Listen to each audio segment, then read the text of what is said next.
Welcome to our 2022 Wildwood X-Lite 28 VBXL. We're going to start right in the back bumper here. So just kind of reach in, pull that cover out of there. Inside of that back bumper, we've got your sewer hose. Just take note of those two ears right there. That's how we'll be hooking it up to your sewer system. And the hose itself, once fully extended, is about 20 feet long. We're just keeping it stored in the bumper here. Just helps keep any sort of stench out of the trailer, keep things a little bit fresher for you. And that cap just kind of presses back into place. In this corner here, you're going to find this little port. So as you pop that open, in the bottom right corner, you'll see there's a little notch there. Lines up with that notch here. You're just going to kind of press that in and give it a little 1/8 turn. Just kind of lock it into place, and then you get the threaded collar in the back there to really lock it down. Following the cord back, you're going to find a standard 30 amp end there. Most campsites you're going to have that. You can just plug straight on in and you're good to go. And then you're going to find the one blue light there, just letting us know that we've got good power. If you get that red light, it's just letting you know you got something wrong. You just want that campsite power checked out. In this corner, as well as in each corner of the trailer, you're going to find these stabilizer jacks here. So what they're going to do is they're just going to run down, contact the ground, give it another turn or so, and that'll just firm it up, getting rid of any sort of bounce or sway that you got in the unit right now. Keep things firm while you're out camping. Additionally to your stabilizers, you've got these strong arms here, so just have that little T-latch there. You just want to loosen that off whenever you're running your stabilizers up and down. Just allows that pole to telescope in and out of itself. Once you do have it set, you just want to tighten that back down, and that'll just get rid of any sort of forward and back movement. Let's step forward. We've got your city water connection here, so just going to take a water hose and plug it into there, turn on the water, and that'll pressurize the lines throughout the unit. Down below that is your black tank flush. So you may notice over time you've dumped your black tank, you know for a fact it is empty, but your monitor panel is still reading 1/3 or 2/3, whatever it may be. Typically there's some debris inside of your tank just hanging between the two probes causing that misread. So what you can do is just grab your water hose, plug it into there, open up your black valve that will show you in a second, turn on the water, and that'll just flush out that tank, getting rid of any sort of debris that could be causing that issue. So straight down from there, we've got your sewer system. So the cap there, you're just gonna kind of press in, give it a little turn. It pops out of there. You can see it's got the same ears that your sewer hose adapter had, so it'll attach the same way. Press it on, give it that turn, clicks in, and there you have it. On the left, you get a black valve. On the right, you get a gray. So that gray valve is controlling your gray tank. Black valve is controlling your black tank. Black tank is filled from your toilet, so that's gonna be your dirtiest water. We're gonna dump that first. Once that black tank is done, you're gonna go to the gray, which is filled from your sinks as well as your shower. Typically cleaner water. We'll dump that last just to help keep that hose as clean as possible. You do also have another black tank valve up here, so you're just gonna wanna pull that first before you go to pull that one. Up from there, you've got your hot water tank, so you just get that one keyway there, you're just gonna line that up, and then you can pop it on open. You get the two little prongs down at the bottom that hold into place. All of your control, your control for turning it on with propane is just inside the unit, and once we get there and use it, I will go over a reset procedure, and the button that I'll refer to is just right here. For turning it on with electricity, you just get a little switch down there, turn that switch on, turns it on with electricity, and there you go.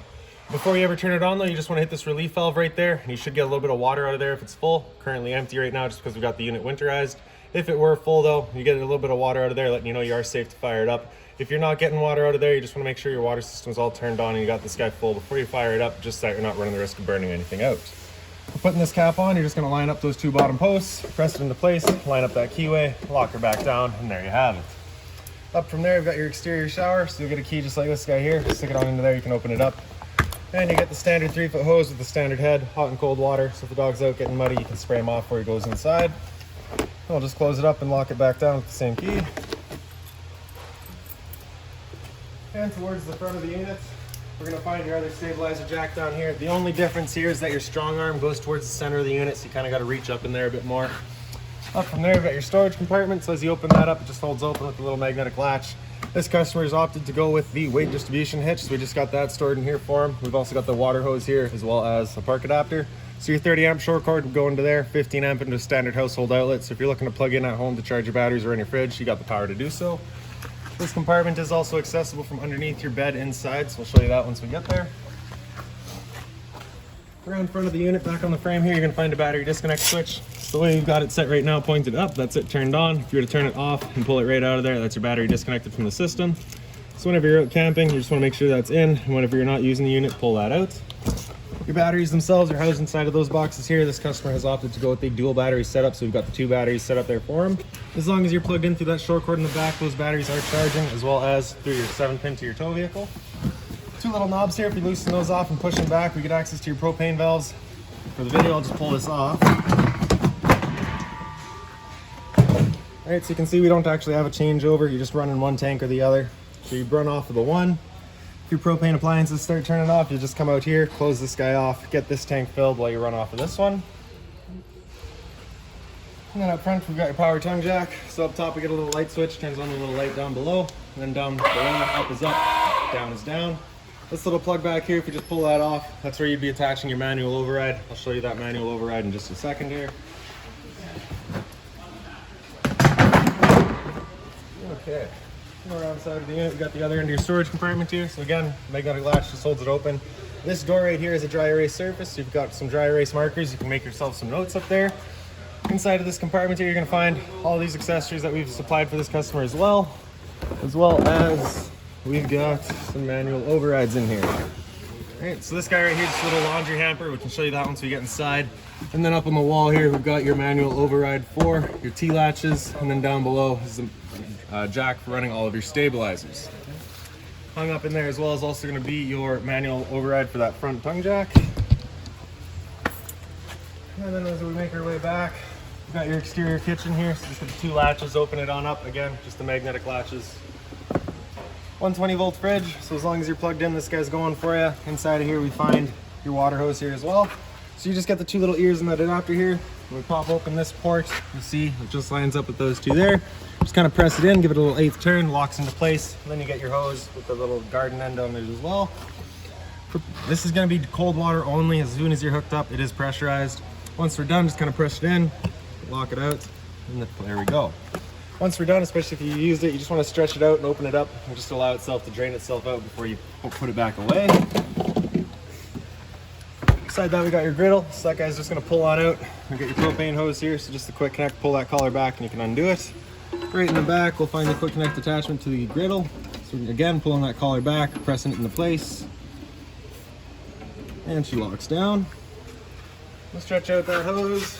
And right towards the front here, you get the same sort of quick connect, just the addition of that valve there.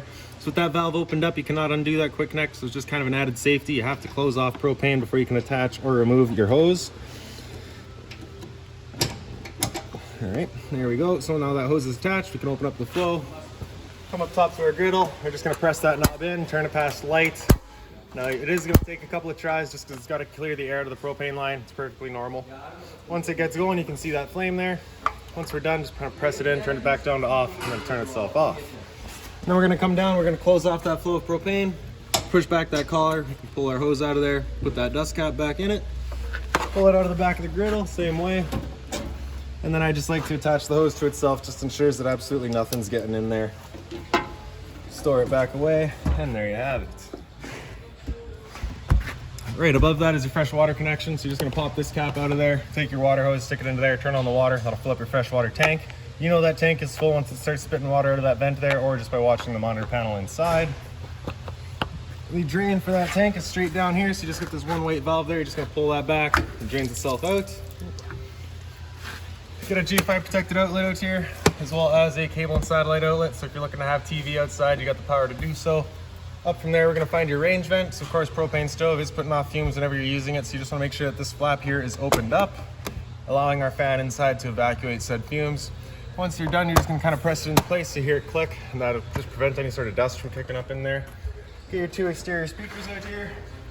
Then we also just got the exhaust for your furnace. So if you're ever running your furnace, you just wanna make sure that's not blocked off. It does get hot. Right back here, we've got our low point drains. So you can see you just got the 2 valves and the lines there. Purpose of those would be if you're leaving the trailer for a while and you just want to drain your water out so it's not going stale or stagnant while you're gone, just open those up and drain out the water lines from the unit. Secondly would be for winterization, just to dry out those lines before you go to pump the antifreeze through. In the back of the unit, we've got, of course, your spare tire. Up from there, you're gonna find a pre-wired mount for an observation camera. And then off to the side, here's a cable and satellite inlet. So just a coax cable and plug into either of those guys there, fire up at your TV location.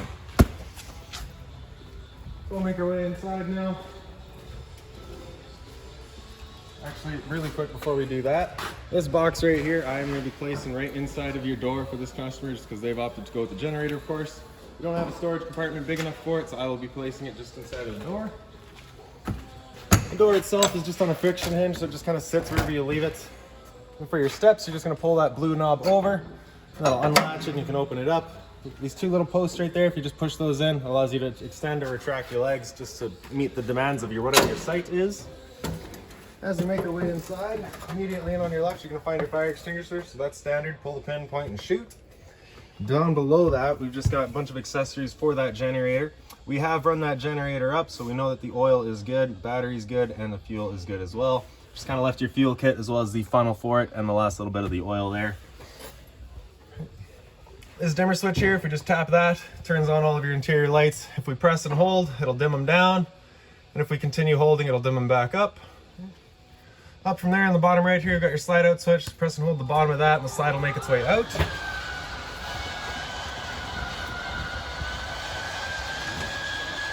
Once that slide's fully extended, you're just going to hear the motors kind of whine a little bit and then they'll automatically turn themselves off.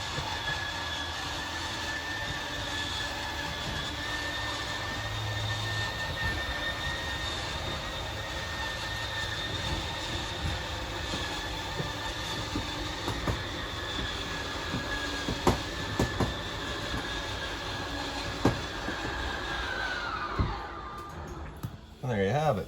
Beside that is your awning switch. So again, just press and hold the bottom, top, and the awning will make its way out.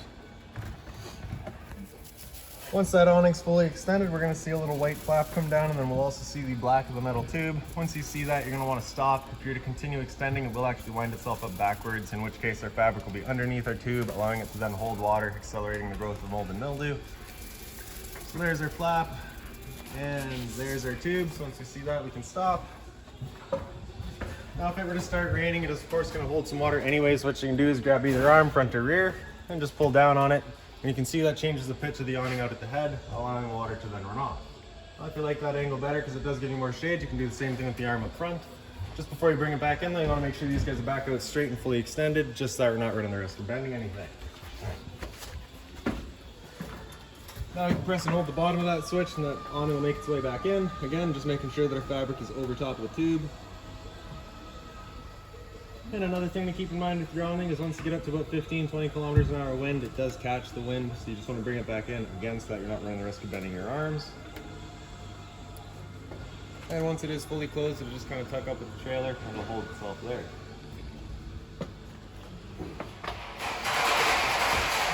So up above that, we've got the light switch on the right, does a little accent light above your slide. This light switch on the left does your exterior lights, your awning light there, as well as your 2 outside speakers.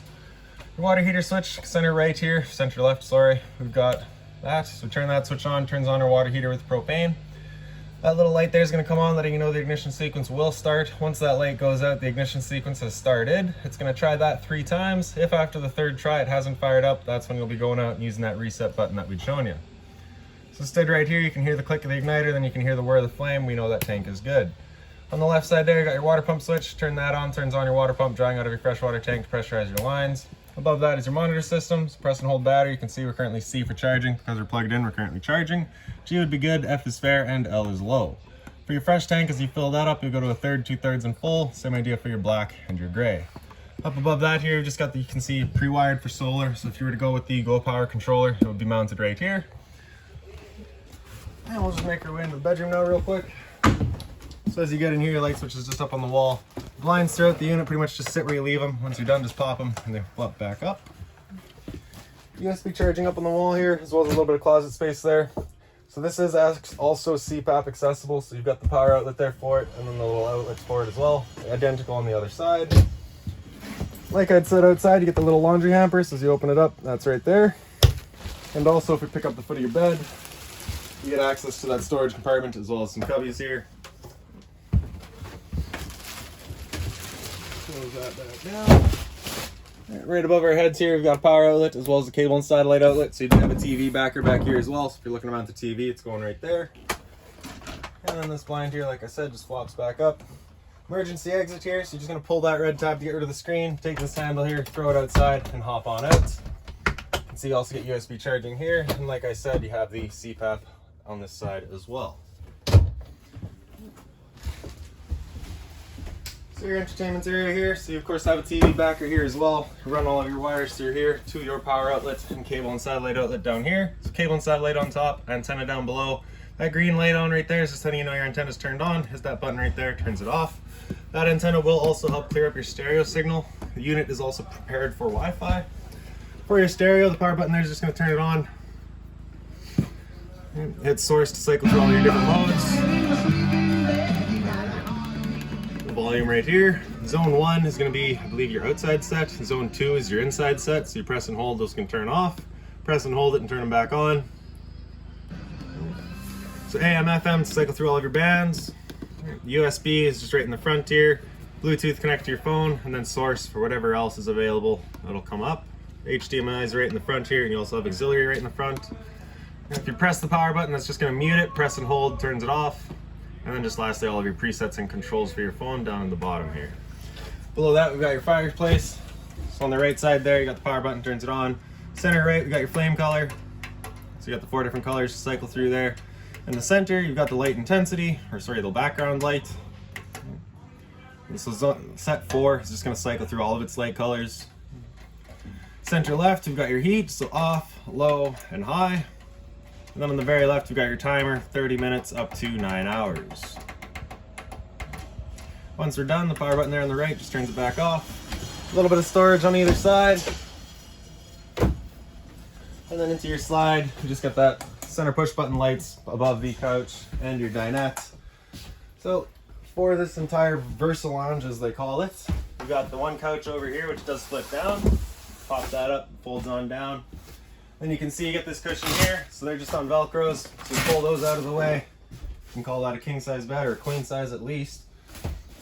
Then this backer right here, if you just pull him up, flip it around, you can see it's got the 2 stakes there. There's a little pocket right down here, as well as in the back there.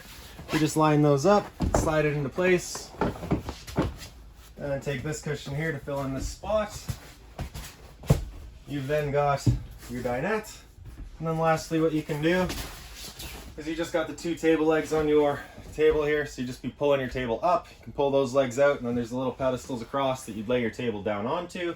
Take that back cushion as well as that back cushion to fill in kind of the table there, and you can create an entire bedding area. Right above my head here's your smoke detector, so just press that, there we go.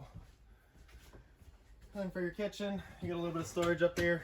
It's this little decal right there. If you're to scan that with your phone, it'll just bring you to Forest River's website, bring you up all the information for the unit.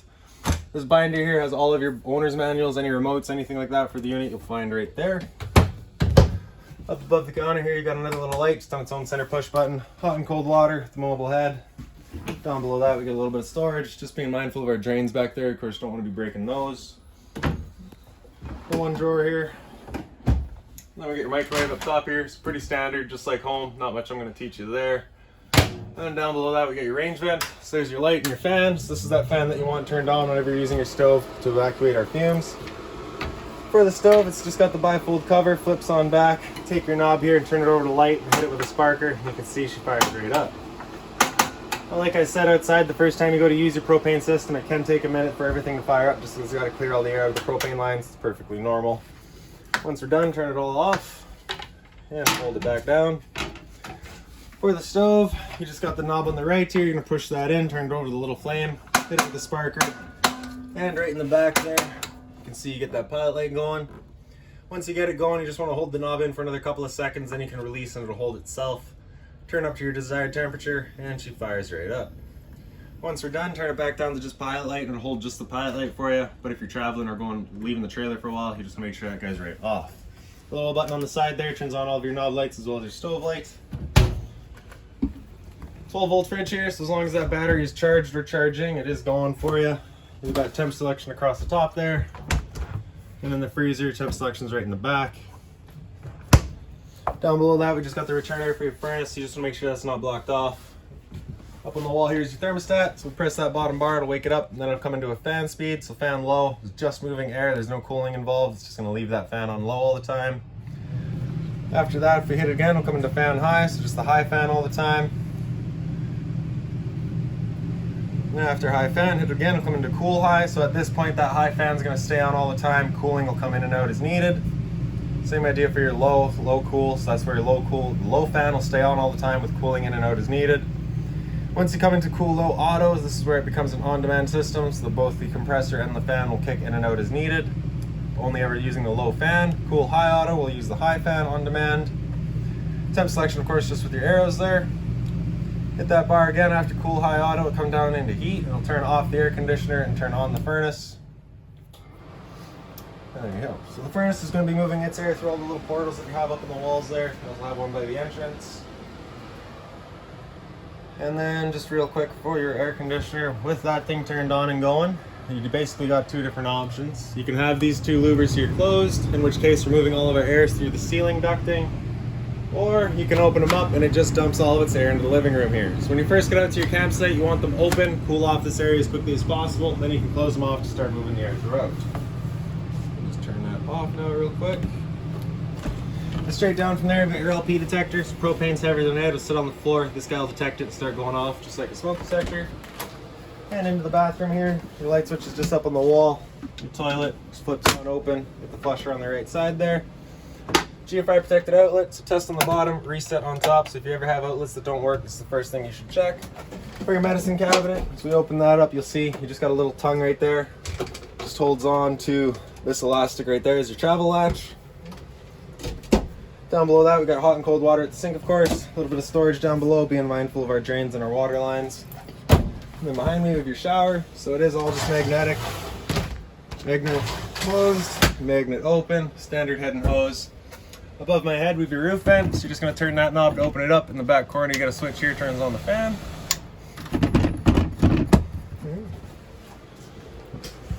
And then into the back bunk room, or I guess a little bit of closet space here, pantry space, whatever you want it to use it for. Hot water tank access. If you're looking to winterize the unit, once it comes time, is just this panel down here. There's a screw on the top and a screw on the bottom. Pull those out and get access to your hot water tank.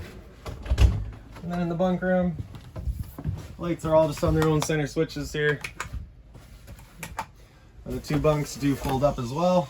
So they're just on gas struts, they just hold up. Up on the wall here, I guess we can close this for that. On the wall here, you've got a power outlet and a USB outlet. And I believe their intention for this area would be where a TV mounts. A little bit of storage down here as well. Power and outlet, as well as your USB outlets. And down below that, we've got your converter. So you press the top and center, pops on open. We get all of your breakers down the middle here. Whenever a breaker breaks, it's going to sit in the middle. So just turn it off and then back on. And then on the right side, you get all of your fuses. If a fuse would ever pop, you get a little red LED right beside it, letting you know exactly which one went. And this couch right here is just a bunch of cushions, really. You just pull them out of the way. Then in the back center here, you'll find a little strap. If you just pull that up, it flips on over, creates a bed. Emergency exit back here, same as up front. Pull the red tab, take the handle, throw it outside, and hop on out. And then right here is actually your TV mounting location. So you have your power outlet as well as your cable and satellite outlet down below, and then the little outlet for running everything up. And I believe that is about it for this guy. So if you've got any other questions on the unit, please feel free to give us a call, 204-237-7272.